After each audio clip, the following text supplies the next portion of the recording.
retrouve aujourd'hui pour réaliser une interview dans le cadre du programme M2 Flourish, qui vise à mettre en relation des étudiants avec des entrepreneurs qui sont sensibles au développement durable.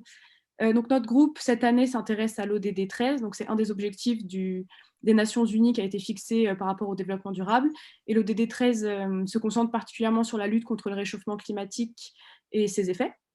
Donc, on est aujourd'hui avec Maude Caillot, cofondatrice de Green Got. Donc, c'est une banque verte spécialisée dans l'investissement durable qui va nous présenter aujourd'hui son parcours, son entreprise et son rapport au développement durable.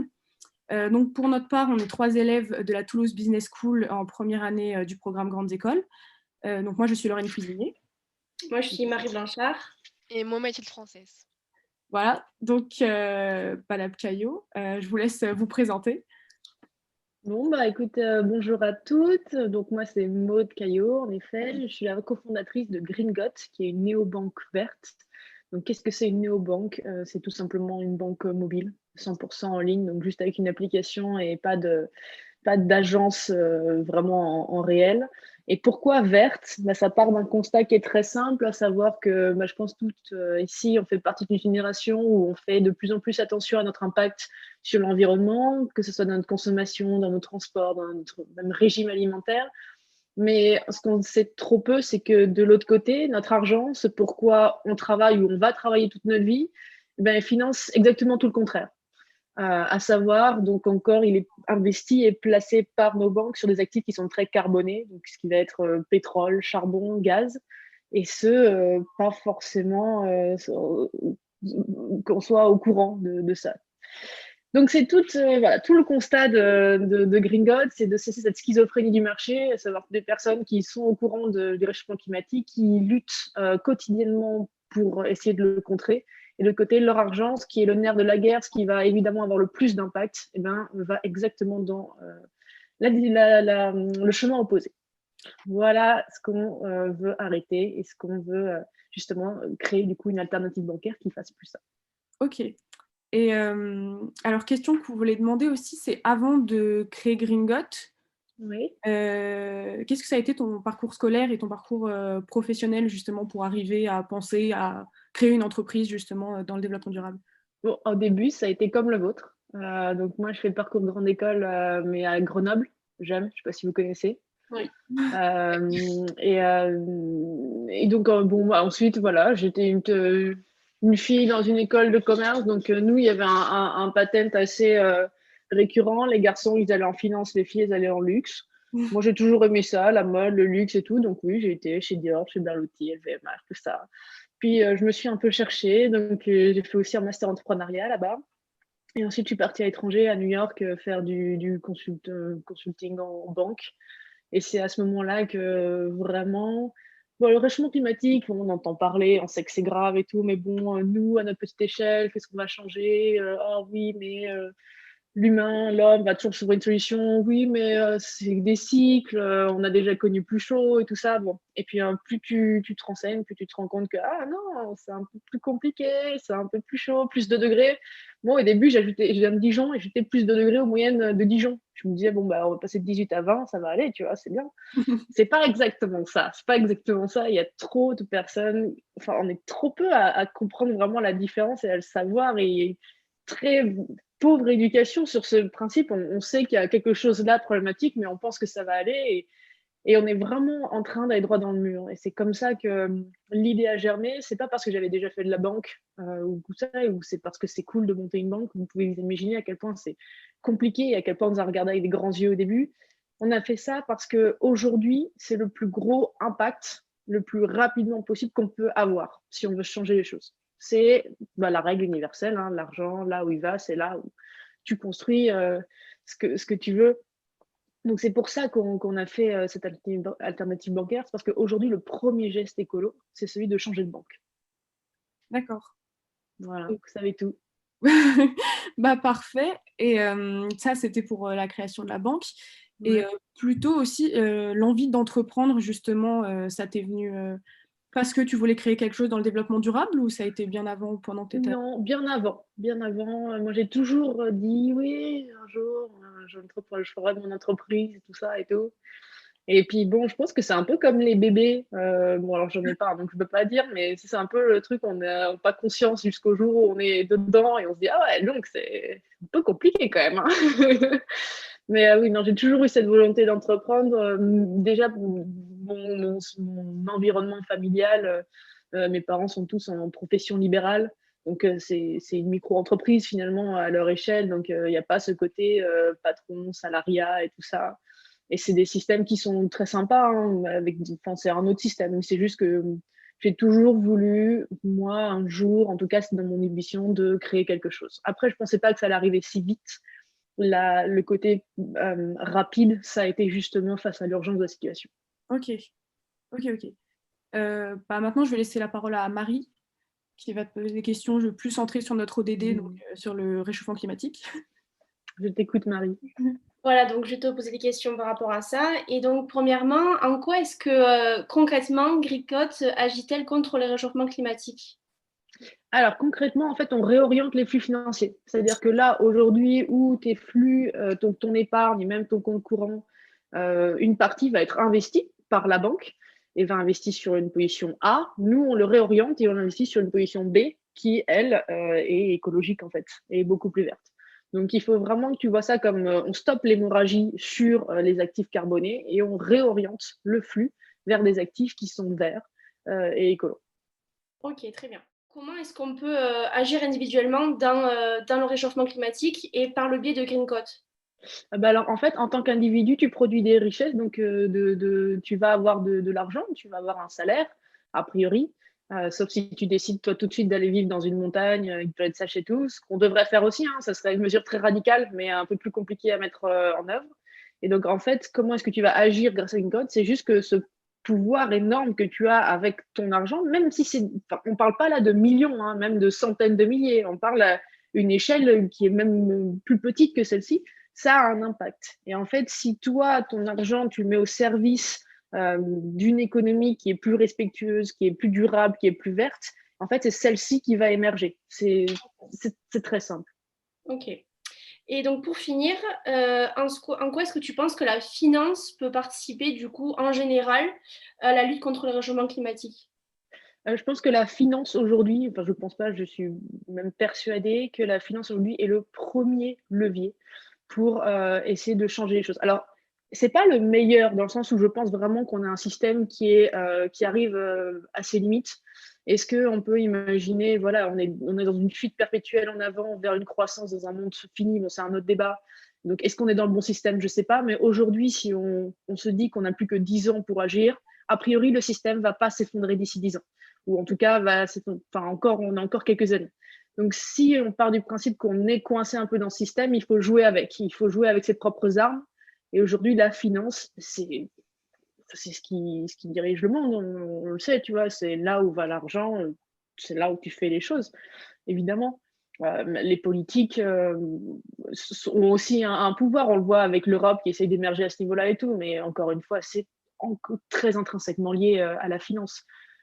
L'argent est le nerf de la guerre. Il faut vraiment comprendre ça. Et après ça, c'est bon. Mais donc en fait, le Green Code, c'est aussi dans l'optique de changer les mentalités par rapport à cette finance qu'on croit pas forcément verte, du coup, de base. Alors, il y a plusieurs types de finances, hein. Tu sais, il y a la finance qui n'a pas de contraintes. Il y a la finance verte aussi qui va du coup répondre, respecter certains critères. Donc, il y a des finances qui sont plus vertes que d'autres. Après, c'est des débats qui vont être plus poussés. Est-ce que la finance reflète la valeur des choses? Est-ce qu'on a mis le bon prix aux choses? Par exemple, l'air qu'on respire, on ne le paye pas encore. Et pourtant, est-ce que ce n'est pas la chose la plus importante, tu vois, qu'on a? On commence aussi à mettre un... Mais alors, du coup, dans l'autre sens, quand on met une valeur, un prix sur ces choses qui ont une valeur inestimable, comme l'eau et tout, est-ce que c'est éthiquement possible? Et à partir de quand est-ce que quelqu'un possède l'eau et peut la vendre à quelqu'un d'autre, tu vois? Donc voilà, il y a beaucoup de débats derrière, mais je pense qu'en tout cas, si on verdit cette finance, ou déjà si on arrête et on coupe les vannes vers ces flux financiers qui vont sur des actifs carbonés, ça sera déjà une belle étape. C'est vrai. Mais super, merci beaucoup pour tes réponses et je laisse la parole à Mathilde. Alors moi, avant de te poser des questions un peu plus personnelles, j'aimerais encore revenir sur Green Got pour les gens que ça intéresse. et savoir si c'est aussi sécurisé qu'une autre banque. Est-ce que les gens voilà, peuvent avoir confiance en Gringot? Ouais, alors c'est une question qu'on a très régulièrement et c'est, vraiment une des premières questions, c'est vrai, qu'il faut se poser et pourtant c'est la seule question qui a pas forcément, lieu d'être en tant que en fait, évidemment, en fait, il faut comprendre le système bancaire français et européen. On est soumis à des gendarmes très, très forts et très importants, qui sont, la CPR et l'AMF, donc bon, c'est des institutions et qui, elles, sont là pour vérifier qu'il y aura pas de problème avec la banque. Parce que vous imaginez bien que l'État, si un jour il y a une banque qui fait faillite, que l'épargne des Français, il disparaît, c'est la révolution dans la rue, c'est catastrophique. Donc ils sont là, ils sont très, très forts, ils regardent bien et évidemment, ils vont pas être plus gentils avec nous parce qu'on est jeunes et plus petits. Bien au contraire, ils vont nous regarder beaucoup plus fort. Au-delà de ça, on est en partenariat évidemment avec des prestataires techniques qui nous louent leur licence bancaire, donc ça marche par licence en fait. Comme une licence te permet de plus ou moins faire des choses avec l'argent et tu as différents grades comme ça. Et nous, on travaille avec un prestataire dont le métier c'est de louer sa licence, qui fait qu'on peut faire des choses avec l'argent. Et donc, lui a une licence du même niveau que vos banques ou nos banques actuelles, comme Crédit Agricole, BNP ou Société Générale. Et donc, à ce même titre, déjà, il y a les mêmes niveaux de sécurité. Et en plus de ça, les fonds sont garantis jusqu'à hauteur de 100 000 euros, par contre, par une directive de l'Union européenne. Donc oui, il n'y a absolument enfin, il y a le même niveau de risque que votre argent à la BNP ou à la Société Générale. Et si Gringot, nous, on fait faillite demain, en aucun cas, les fonds de nos clients sont dans le même panier, en fait, du tout. Donc, si nous, on fait faillite demain, ça ne prend pas du tout en compte les fonds et les fonds seront juste redonnés, quoi. OK, donc il y a rien qui nous empêche, d'investir dans Gringot, d'avoir un compte chez Gringot? Alors, t'investis pas, hein, c'est vraiment, Oui, tu mets d'avoir un ton compte argent, ouais, bancaire. voilà, un compte, hein, c'est vraiment comme N26 ou Revolut, je ne sais pas si vous connaissez ces banques. Vous connaissez ou pas N26, Revolut? Non. Pas Non? du tout. C'est des néobanques. Vous devriez regarder, elles sont pas mal. Enfin, mais attendez Gringot, c'est mieux. En fait, donc le concept de néobanque, ce sont des banques qui sont arrivées sur le marché et qui sont en fait beaucoup, beaucoup plus simples que nos banques actuelles. Pas de frais cachés, un seul tarif quand il y en a un, avec une carte souvent personnalisable, des frais étrangers qui sont à zéro. Voilà, tu peux débloquer ta carte, tu peux changer ton PIN, c'est toi qui le personnalise. Tu as une application qui est jolie, qui est très, très responsive et tout ça. Donc, c'est pour ça que toute l'Europe en est fan. Mais apparemment, vous avez passé au travers des pubs N26, ce que je trouve incroyable. Ouais, on connaît pas trop, c'est vrai, ce milieu-là et justement, c'est pour ça que tu es là et je voulais aussi savoir, la banque, Gringot, elle investit dans quoi par rapport, aux autres banques? Parce que les autres banques, elles investissent dans le pétrole, dans des banques, elles investissent dans des entreprises qui émettent beaucoup de CO2 et Gringot, ils investissent plutôt, je sais pas, dans le solaire, tu as des exemples? Alors, ouais, exactement. Donc, en fait, Green nous, toute la philosophie, c'est de redonner le pouvoir sur ton argent. Donc, en fait, c'est toi qui vas choisir où est-ce que ton argent va travailler et ce qu'il va financer. Donc, évidemment, dans un périmètre écologique, tu ne pourras pas choisir qu'il aille dans la prochaine mine de charbon allemande, centrale à charbon allemande. Donc, en fait, tu vas choisir entre 6 grandes thématiques, celles qui te tiennent le plus à cœur. Donc, à savoir les énergies renouvelables, la rénovation thermique. La rénovation thermique, c'est un énorme enjeu dans la lutte contre le réchauffement climatique. C'est pas du tout le plus glamour et le plus technologique et le plus tout ça, mais ce qu'on se rend compte, c'est que les habitations sont des vrais passoires thermiques et au lieu de faire une énergie qui est plus clean, consommer moins d'énergie, ça serait déjà, c'est la priorité. Donc, tu auras ça, tu auras aussi des enjeux sur l'eau, si tu veux financer ça, l'agriculture durable, la protection des écosystèmes et des forêts, très important. Et voilà, j'en ai dit 6, il me semble. Ouais et maintenant je vais poser des questions un peu plus personnelles, pour, les gens qui voudraient être entrepreneurs, qui nous regardent. Est-ce que tu as rencontré des difficultés pour lancer Gringot? Surtout avec le covid, Ouais, on a eu quelques hauts et bas. Ouais, c'est ça, hein, le conseil qu'on vous entendrez partout, c'est celui de se lancer. Moi, il y en a un aussi que j'aime beaucoup, c'est celui, enfin, c'est une philosophie que j'ai souvent dans ma vie, c'est ils l'ont fait parce qu'ils ne savaient pas que c'était impossible. Je pense qu'il faut vraiment essayer de s'enlever les limites, prendre presque exemple sur Donald Trump. Vous voyez, lui, il a honte de rien. Il y va et plus c'est gros, plus ça passe et quelquefois ça passe. Quelquefois, et à un moment donné, il est même devenu président. Donc vraiment, il faut y aller, il ne faut pas avoir peur. Qui tente rien n'a rien. Vous mettez vos propres limites. Si demain, vous voulez essayer de rencontrer des gens qui vous semblent complètement hors de portée, mais tentez en fait. Tentez le mail, tentez la lettre et vous verrez quelquefois, il se passe des choses folles, ce qui s'est passé avec nous aussi. Donc voilà, tentez, n'ayez le plus gros frein qu'on a en tant qu'entrepreneur au début, je trouve, c'est vraiment la peur du ridicule. C'est la peur du regard des autres, de ses proches, de dire mais qu'est-ce qu'elle fait, c'est nul et tout.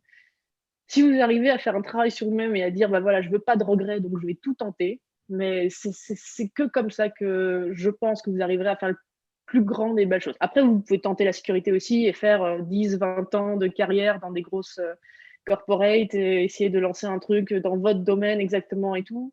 Je sais pas, moi je le préfère un peu plus aventurière. Et justement, par rapport à ça, est-ce que tu t'es lancé par rapport à ton caractère, par rapport à qui tu es, et tu t'es dit, bon voilà, j'y vais, ou est-ce que tu as été inspiré par d'autres entrepreneurs, des gens inspirants, je sais pas. Bon, je pense que c'est un mix des deux. Après, j'ai pas de. Je rêve pas d'être quelqu'un d'autre. J'ai pas forcément de modèle. Enfin, c'est vrai que si je pouvais être aussi smart que Elon Musk, je prends aussi, hein. Mais il se trouve que non, a priori. Donc non, j'ai pas de modèle comme ça en tête qui fait que je vais suivre. Il y a des personnes qui ont fait un peu les mêmes projets que nous et tout, qui nous donnent beaucoup de réassurance, qui nous aident, qui sont passés par le même chemin et qui du coup nous enlèvent quelques obstacles. Et tu verras que si vous vous lancez, il y a quelquefois des solidarités assez surprenantes et plutôt très très cool, notamment dans des projets comme ça à impact, où les gens vont se donner pour vous parce qu'ils croient en votre projet. Et ça, c'est génial quand vous recevez des mails. Je suis votre plus grande fan et je pensais pas un jour écrire à une banque, tu vois, tu genre, ah, bah, c'est cool, ça me fait plaisir, on a réussi quelque chose. Mais non, pas de nom en particulier à te donner tout de suite. Peut-être que ça me viendra plus tard, mais pas forcément là. Ok. Est-ce que toi, tu aimerais rajouter quelque chose avant que ça se termine, dire quelque Oui, chose? j'aimerais rajouter un truc juste sur. Je sais que c'est très peu connu, donc juste pour vous donner une ordre de grandeur, par exemple, de l'impact de votre compte en banque. Nous, en tant que Français, donc chacune d'entre nous, nos émissions de CO2 par an, avec notre consommation, vraiment notre vie, c'est 12 tonnes, 11,5, 12 tonnes de CO2 par an. Je sais pas si vous avez ce chiffre en tête, donc c'est assez important, hein. Si on devait respecter les accords de Paris, on devrait être à 3 tonnes. Voilà, donc on doit diviser beaucoup. Notre argent à la banque, donc qui n'est pas comptabilisé trop souvent dans notre empreinte personnelle, notre argent à la banque, c'est 12 tonnes aussi, en moyenne. Donc en fait, il faut qu'on passe de 24 tonnes à 3 tonnes et pas de 12 tonnes à 3 tonnes. Donc c'est un truc qui est complètement inconnu, et aussi cette séparation qu'il faut bien comprendre, qu'il y a ce que tu fais toi au quotidien et puis ce que ton argent finance. Et en fait, si tu te dis que voilà, si ton argent arrête de financer déjà des trucs qui sont aussi polluants, tu coupes la moitié de ton empreinte carbone. Et ça sera toujours plus que prendre ton vélo ou faire ton zéro déchet, tout ce qui est très bien aussi, hein, qu'il faut absolument faire, hein, et ça couvre aussi d'autres problématiques. Mais au niveau de l'empreinte CO2, vraiment le premier geste aujourd'hui, c'est celui de changer de banque. Et c'est ce qui est ce qui le dessert le plus, ce geste-là, c'est qu'il est invisible en fait. Tu ne vas pas te rendre compte du changement. Pour toi, ça ne va rien changer. Tu auras toujours ta carte, tu auras tout ton compte, tu auras toujours ton argent accessible et tout, mais derrière, ça change énormément de choses. Ok, ben merci beaucoup Maud pour cette interview. Merci à C'est juste un vous. plaisir, et du coup, je pense qu'on peut dire que les banques peuvent vraiment essayer de lutter contre le réchauffement climatique. Oui, Et carrément. voilà, ouais, BNP, tout ça, finalement, Greencode, c'est aussi sécurisé que BNP, que d'autres banques. Et en même temps, ça permet aux citoyens de faire un geste pour la planète. Et Alors, oui, mais les grosses banques, on ne dit pas que tu vois qu'elles veulent rien faire, hein. On ne pense pas qu'il y a que des méchants qui ont un chat sur les genoux et qui le caressent avec un rire un peu chelou, hein. On pense pas, mais en fait, c'est juste, je vous en transférerai un article si vous voulez, qui explique qu'elles sont vraiment sur une ligne de crête, nos banques, qui est absolument incroyable, à savoir que si elles lâchent tous leurs actifs carbonés, loi de l'offre et la demande, ces actifs valent plus rien. Et du coup, c'est chaud pour elles, genre très chaud parce qu'elles en ont beaucoup. Par contre, si elles continuent à les financer, d'une manière ou d'une autre, dans 10 ans, dans 15 ans, les entreprises qu'elles financent elles-mêmes vont être impactées par le changement climatique. À un moment donné, ça sera vraiment, vraiment là. Tu auras des tornades en France, tu auras des inondations partout. Enfin, ça va être la cata. Donc, il faut qu'elles les lâchent aussi. Et elles en ont conscience. Elles n'ont pas envie de ça non plus. Donc, elles sont sur un rythme où il faut qu'elles en lâchent, mais pas trop, parce que sinon, c'est chaud. Donc, elles sont comme ça sur une ligne de crête. Alors, nous, clairement, on essaye de leur donner une petite motivation supplémentaire en montrant que les gens, ils ont envie d'avoir quelque chose qui soit en phase avec leurs valeurs. Mais c'est compliqué pour nos banques qui sont en fait intrinsèquement liées à ces actifs depuis les révolutions industrielles. Et je crois que de plus en plus de banques essayent d'avoir des titres verts, on va dire. Ouais, elles essayent, ouais. Ouais, elles essayent, mais bon, elles continuent à faire quelques trucs pas ouf, quoi. Voilà. Merci beaucoup, Maude. Et quelque part et tout, on repartagera avec plaisir. Ouais, on te tiendra au courant. Le lien, ça sera sur un blog, normalement. Ok. Et voilà. Trop bien, merci beaucoup. beaucoup. Toi aussi. Salut. Au revoir.